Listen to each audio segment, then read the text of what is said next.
Give me my share. Damon shouted his voice, shaking the walls more than the wind outside ever could. I was standing by the stove, pouring him coffee, the way I always did, when he visited, even when he came only to argue.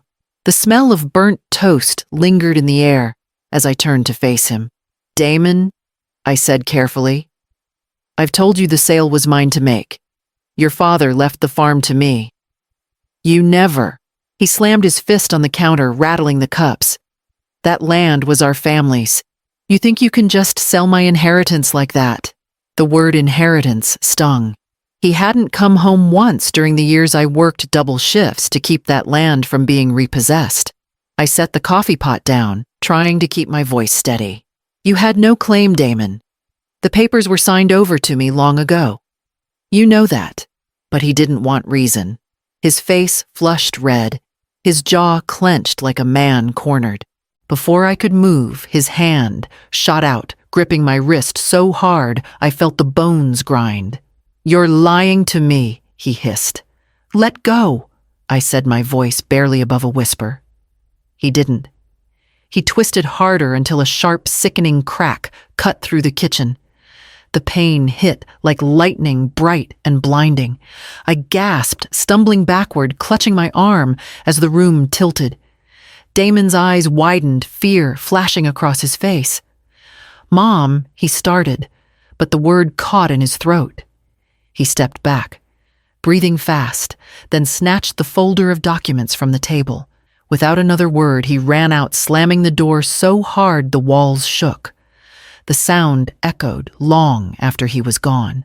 I stood there, gripping the counter with my good hand, trying to keep my balance, the throbbing pain spreading up my arm. The coffee had spilled across the floor, pooling at my feet, dark and bitter. Inside, the silence grew heavier than the pain itself, until I realized I was still standing, and I needed to make my next call. The waiting room lights buzzed faintly above me, too bright, too white. The nurse at the desk smiled kindly and asked how it happened. My mouth moved before I could think. I fell while cleaning. I said the lie, sliding out as smoothly as if I'd rehearsed it. She nodded and scribbled something on her clipboard. We'll get you checked in, ma'am. I sat on the narrow bed behind a curtain, the smell of antiseptic thick in the air. My arm throbbed with each heartbeat, but the pain wasn't the part that hurt the most. It was the silence that followed what he'd done. The absence of an apology, of hesitation, of love. When the doctor came in, he lifted my arm, gently studied the swelling, and sighed. Clean break, he said. You'll need a cast for a few weeks, but it'll heal fine. Heal fine. The words hung in the air like something foreign. Nothing about this felt fine. He started to ask if I had someone to drive me home.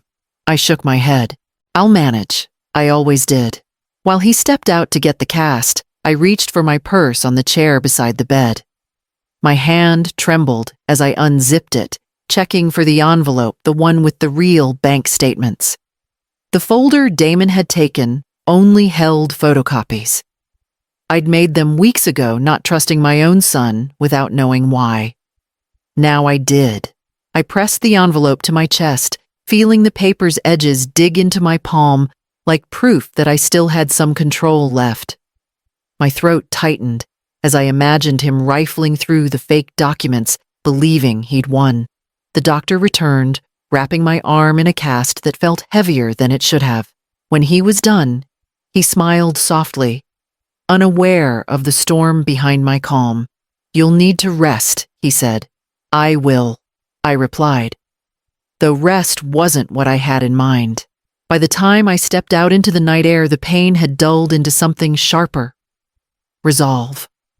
Tomorrow I would start by calling my lawyer. I hadn't been home more than a few hours before the doorbell rang. Through the window, I saw Mrs. Lang from next door holding a covered dish. She always brought me her squash casserole when she sensed something was wrong.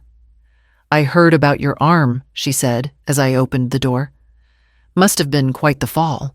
I smiled, not too wide. Just clumsy, I said. The floor was wet.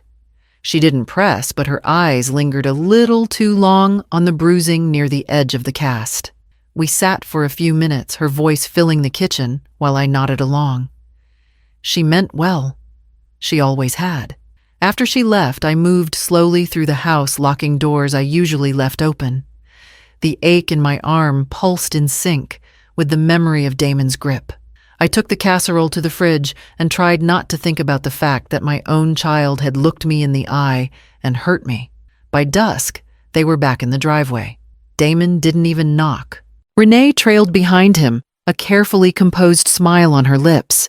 "Mom," she said gently, "we were just worried about you." Damon kept quiet, letting her take the lead. He always let her do the talking when charm was required. "You shouldn't be alone right now," Renee continued. "This kind of injury, it's a lot.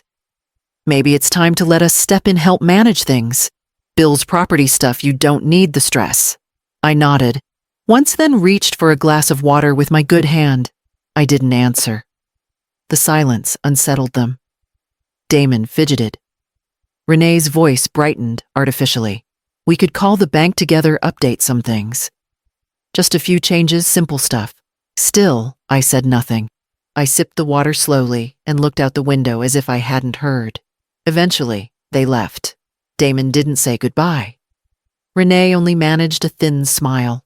The moment the door shut, I walked to the side table, pulled open the drawer, and took out the number I'd written down that morning.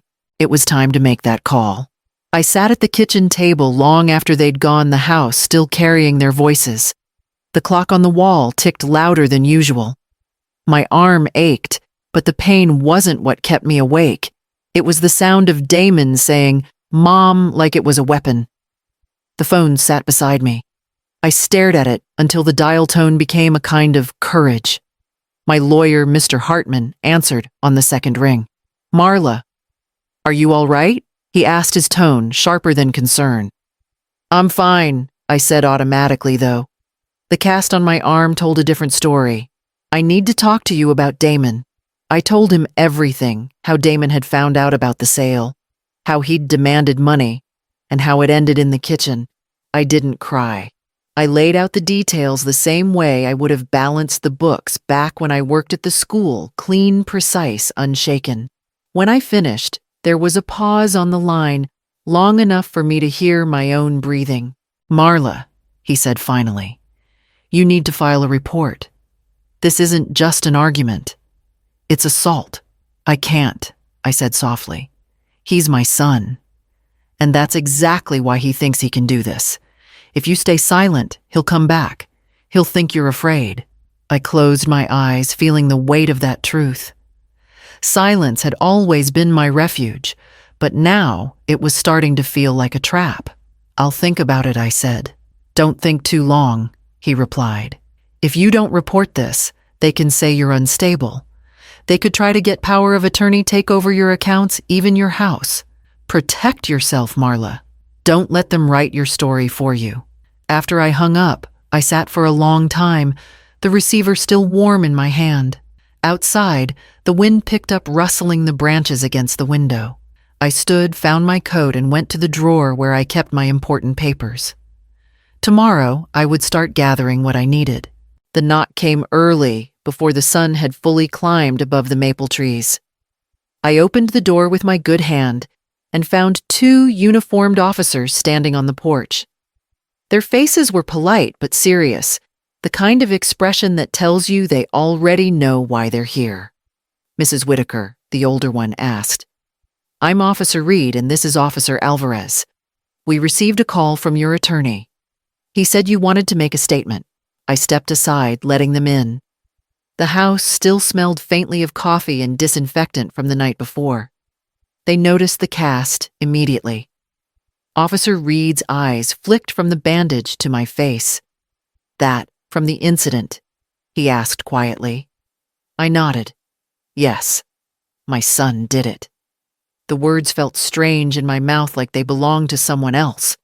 But once spoken, they settled in the room like something solid. Officer Alvarez pulled out a small notepad. "Can you tell us what happened?" I recounted everything, the argument, the shouting. the way his hand had felt around my wrist before the crack. I even told them about the folder he took and how he'd returned later with his wife pretending concern. My voice stayed steady even when my throat threatened to close. When I finished, Officer Reed exhaled through his nose and looked at me with something close to pity. "Mrs. Whitaker, this qualifies as domestic elder abuse. It's a felony in this state. We'll file the report today." I expected relief, but what came was something quieter, an ache that sat deep in my chest. I nodded, staring at the edge of the table where a coffee ring had dried into the wood. "Do you want to press charges?" Alvarez asked. "Yes," I said, surprising even myself with how firm it sounded. "I do." They took photographs, gathered details, and promised to keep me informed. When they left, the house felt too still again. I stood at the window, watching their patrol car disappear down the road, and realized there was no turning back. I turned from the window and reached for the phone. It was time to call Renee. Renee showed up just after noon. Her perfume hit the air before her words did. "You didn't have to call the police. Mom, Damon didn't mean it." I was sitting at the kitchen table with a mug of tea, the steam long gone cold. I didn't bother to stand. "He did," I said, simply. Her face twisted between panic and disbelief. "He was angry, that's all. He lost control for a second. You know how he is. He didn't mean to hurt you." I met her eyes. "He grabbed me, twisted until it broke. That isn't losing control, Renee. That's making a choice." For a moment, she had nothing to say. Her eyes darted toward the window, then back to me. "If Damon goes to jail, it'll destroy us. His job, our house, everything. Please just drop the charges. You can tell them you made a mistake." I almost laughed, but the sound caught somewhere behind my ribs. "A mistake," I said quietly. "You think what he did can be erased like that?" She took a step closer, lowering her voice. "You don't understand the pressure he's under. He just wants what's fair." "Fair," I repeated. "I worked that land until my hands cracked. I paid the taxes, fixed the roof, and buried my husband there. Damon never cared until there was money." Renee's lips trembled, but her eyes stayed sharp, calculating, searching for an angle.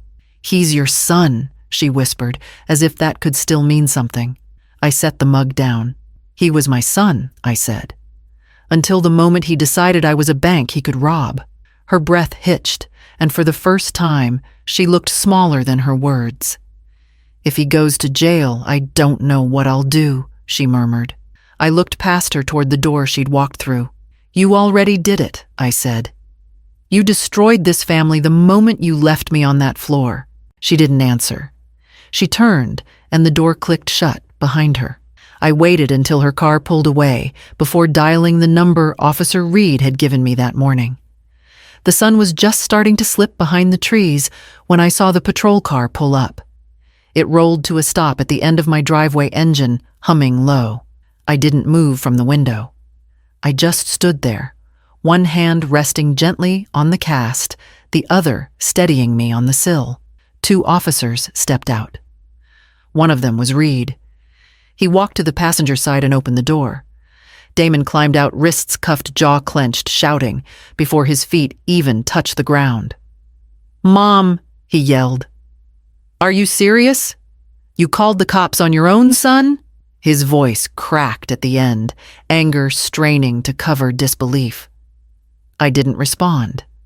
I kept my eyes on him through the glass, unmoved. Reed looked up at me. Our eyes met for a second, and he gave me a single professional nod. "He's being charged with felony assault and attempted theft," he said, through the open window. Damon kept yelling, "You don't get it. That money was mine. You think you can just cut me out?" I reached up slowly and drew the curtain closed. The sound dulled instantly. Then I turned and shut the door behind me, pressing my back to it as the weight of everything settled. My arm throbbed with each heartbeat, but it was a different kind of pain now. Not fear, not guilt, just the final remnants of something long overdue. I walked to the kitchen, poured the tea out from earlier, and made a fresh cup. My hands didn't shake this time. Outside, the patrol car pulled away. I didn't watch it go. Instead, I sat at the table and opened the manila envelope that had been waiting there since morning. Inside were the papers I'd asked Mr. Hartman to prepare: revised deeds, new trust agreements, locked financial transfers. Damon had taken a folder full of copies, thinking he'd gotten everything. But what mattered was still mine. And now I was making sure it stayed that way. The courtroom was smaller than I expected. Wooden benches muted tones, a clock that ticked too loudly in the quiet moments. I sat near the front arm, still stiff in its cast, listening as the charges were read aloud. Damon looked thinner than I remembered. His suit didn't fit right, and his eyes darted to me only once, quick and ashamed. Renee wasn't there. I didn't ask why. When the judge asked if he had anything to say before sentencing, Damon stood. His voice cracked as soon as he opened his mouth. I just wanted what was mine. He said, fists clenched at his sides. I gave up a lot for that land. I thought I deserved something. I didn't mean to hurt her. I just lost it. I didn't flinch. I just stood slowly waiting until the judge allowed me to speak. You didn't lose anything, I said, looking straight at Damon.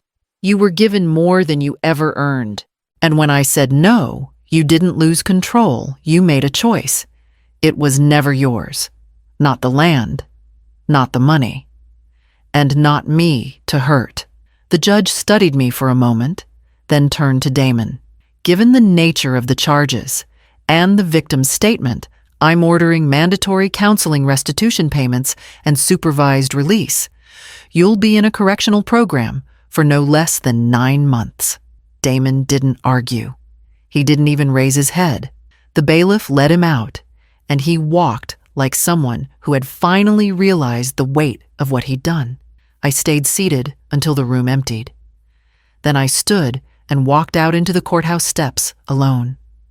The cold air hit me full in the face, sharp, clean, and strangely welcome. I breathed it in slowly, like it belonged to someone who had just earned it. Outside traffic moved along the street like nothing had happened. But something had. Something important. I tightened my coat around me and walked to the bus stop. I had one more stop to make before heading home, a notary's office downtown, where the deed transfer would be finalized. The notary's office was quiet, tucked between a florist and a barber shop that hadn't changed signs in 30 years. I signed the final papers without hesitation. The farmland was gone, but the money, what was left after taxes, fees, and everything Damon never touched, was still mine to choose what to do with. With Mr. Hartman's help, we set up the Whitaker Growing Roots Fund. It wasn't large, just enough to offer 3 small scholarships each year to local students pursuing agricultural degrees or apprenticeships, kids who still believed in dirt under the fingernails. I didn't announce it. I didn't need a plaque. Only Colleen knew, and she only found out because she caught me at the post office mailing the first check. You could have taken a vacation, she said, eyeing the envelope. Gone somewhere warm. Bought something shiny. I don't need shiny, I said. I need this to mean something. She didn't argue. She just nodded and gave my hand a gentle squeeze. The story hit the local news a week later. They must have found the nonprofit registration or spoken to someone at the school. They called me a quiet donor. I let them. That same afternoon, Renee called. Her number lit up on my phone while I was out in the yard trimming back the frost-damaged hedges. I watched it ring until it stopped. Then I silenced it when she tried again. She left a message. Her voice cracked halfway through. Please, Marla. I'm sorry. We're not okay. I know we did wrong. Please just call me back. I didn't. There wasn't anger left in me, not the kind she'd expect. Just space. Inside, I placed the grant application forms into a neat stack, ready for the school board. I sealed them in a manila envelope and added a note in my own handwriting. Sometimes healing doesn't come from forgiveness. It comes from doing something no one can steal, twist, or break. And tomorrow, I would be planting the first winter vegetables in the small plot out back. I'd already laid the seeds out by the sink. The letter came in early spring, tucked between a utility bill and a gardening catalog.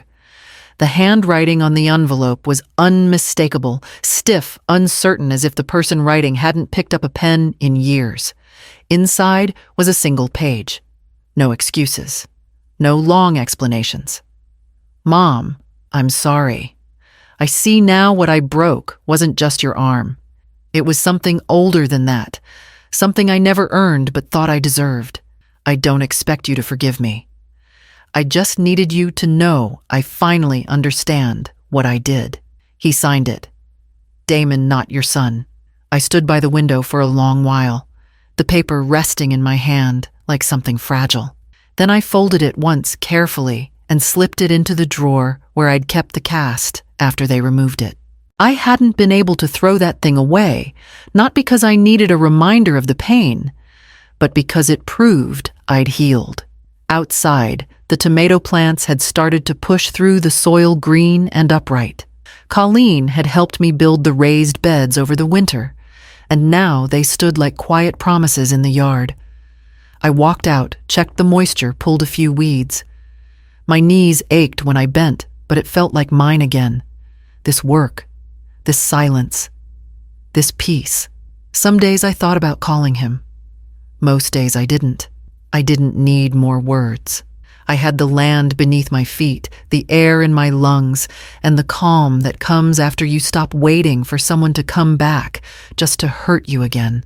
I set a watering can down beside the planter box and looked toward the edge of the yard where the wild grass had started to return. It had once marked the border of a life I built for others. Now it was mine. The wind shifted gently, and I stood there feeling it move around me, not knocking me down, not pushing me back, just moving on, and so was I.